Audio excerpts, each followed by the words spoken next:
Hello, my name is Cameron Beam, and this is my Community Enhancement project. So before we begin on the actual project, which I did over the semester, I wanted to speak a little bit about the organization, which is the Eastern Illinois Football Club. So a little bit about Eastern Illinois Football Club. They are partnered with Charleston Parks and Recreation Department. This organization provides Eastern with playable fields, which they maintain. Eastern Illinois Football Club began as a nonprofit in 1997, and they initially only had 3 boys teams per year, but today they've expanded, and now there are 10 to 15 boys and girls teams each year. And these teams are known as what is called travel teams, and they travel to different parts of Illinois and even throughout the Midwest to compete in tournaments. They also provide an annual pre-academy camp for those who are too young to participate in the travel teams.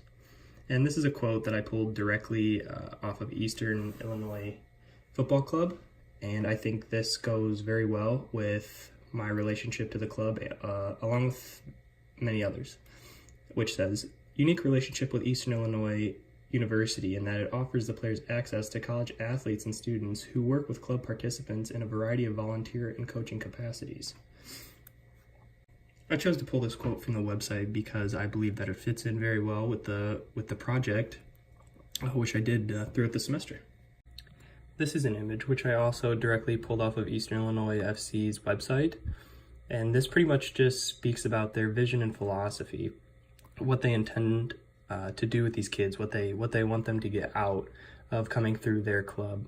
And so their 3 main points are obviously education, expression, and excellence. And within education, they learn not only soccer lessons, which they have here, but they also learn life lessons, such as leadership and responsibility, which are 2 main things which you get through not only just soccer, but sports and athletics and extracurriculars in general. Children are also able to express themselves through creativity through the game. They learn fearlessness, which is an important aspect in life, to go through life with confidence, basically. Excellence is a big philosophy of theirs. They want to build a good culture through the club to maintain a good, healthy community who has strong morals and values.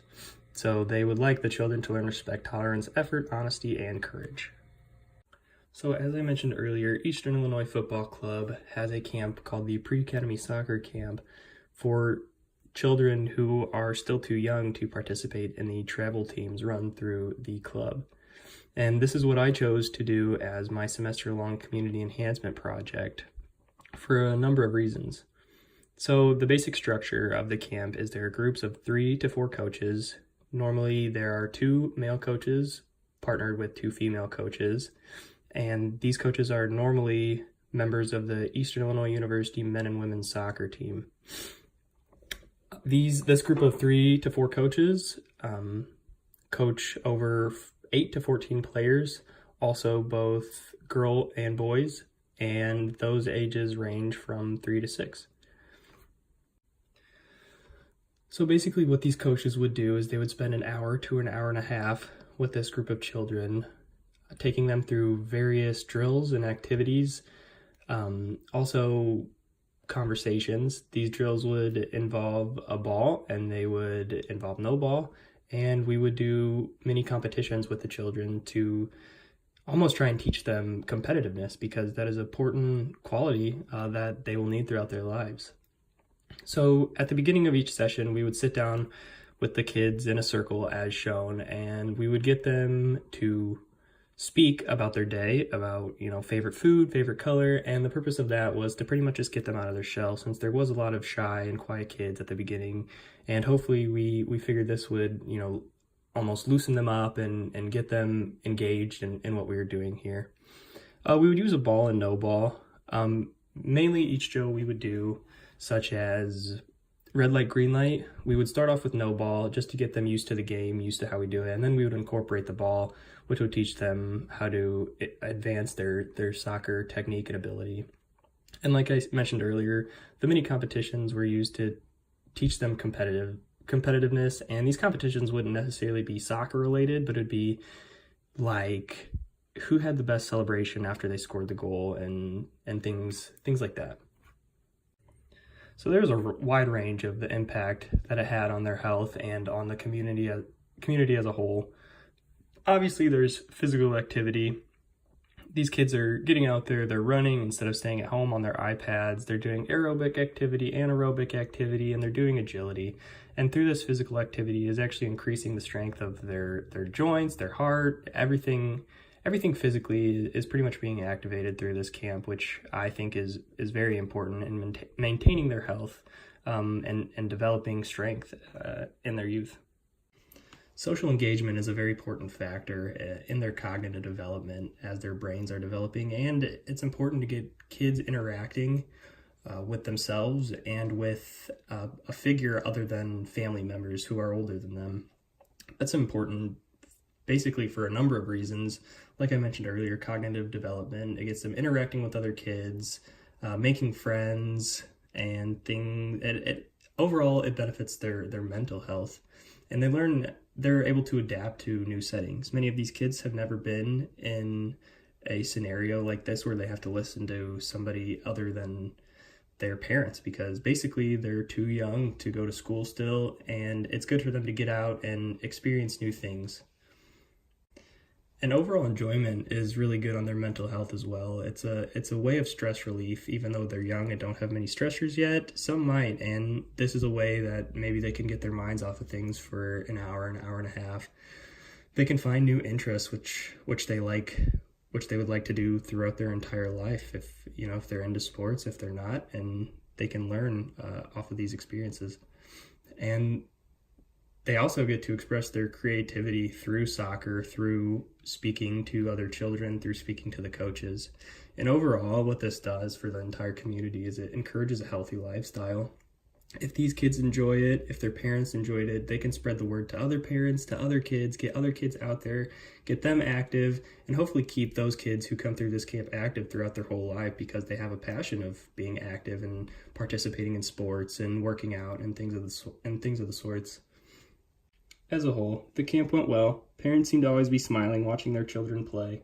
The kids didn't want camp to end when we told them it was time to go home, and most coaches have already signed up for next fall camp because of excitement. That being said, there is always room for improvement. Starting off with the positives of the camp, I believe the player-to-coach ratio is very beneficial for the coaches, the parents, and the children. Having 4 coaches to a maximum of 14 players really allows for the kids to get individual feedback and interaction with the coaches and to develop a relationship. And same goes for the parents. The parents were able to come up to the coaches after, and the coaches could interact with them for a long period of time, because there wasn't, 50 parents trying to talk to all the coaches at once, which I think helped the relationship and the overall dynamic of the camp run super well. I also think the background of the coaches is very good to have at a camp like that. Since they all played soccer and have played soccer pretty much their whole life, it's easier for them to relate to the children and have them do drills which the children will benefit from, both inside and outside of soccer. And overall, everybody just gets enjoyment out of it. The children, as I mentioned, are always having fun. The parents are taking videos. They were smiling. They were recording. They were taking pictures. We got pictures with all the kids at the end, and everybody seemed to be happy through this process, and I think it was an overall success. But as I mentioned earlier, there's always room for improvement. And one thing, overall, I think these things are very minor, and I don't think they really affected the camp incredibly in a negative way, but they did happen, and these are some things which we can improve on. And one thing is organization. There's some times where parents couldn't find the right field, or children would end up with the wrong age group. And some groups per week might be missing 2 to 3 coaches, because this was a busy time and there was finals and people have presentations and tests, and sometimes there would only be one coach for a group. And I think a little bit more and better organization might help cancel out these organizational problems. With these students coming in to train these kids at such a young age, sometimes the students, and myself included, we might not make training super applicable to actual soccer games. So basically, we don't really tell the kids how to incorporate them when they're actually playing, instead of just doing these drills. Sometimes the purpose of the drill of some of the coaches might have been necessarily to almost waste time instead of actually be beneficial. And time management of the training sessions was one problem that myself and other coaches I know had. Sometimes we'd get done early and not have many drills to do with the kids, leaving us at, a couple minutes of wasted time. And the last thing was the coach's ability to manage the children. Obviously, most of us were not trained on how to take care of children when specific problems came up. So there were some cases where children wouldn't listen, and it was difficult for the coaches to get them to listen since they are so young, and you know how kids are. Children would sometimes get hurt, and most of the time the coaches would have to get the parent to deal with that, which is probably a better thing to do in the first place, but I think it'd be good if the coach could make the child interested again after falling down. And sometimes the children were too shy to participate, and that probably was the most difficult thing to deal with. Maybe a little bit of information on some techniques provided by the organization might have helped this run more smoothly. And overall, though, I don't think these things played a big role in the overall dynamic of the camp, but they did happen. But overall, the camp was fantastic. I met a ton of new, interesting children and parents, and a lot of them come out to the soccer games that we have throughout this semester. So I think that's very cool. They always say hi when I see them out in public, and overall, it was a very good experience for everybody, and I plan on doing it more throughout my time here at Eastern.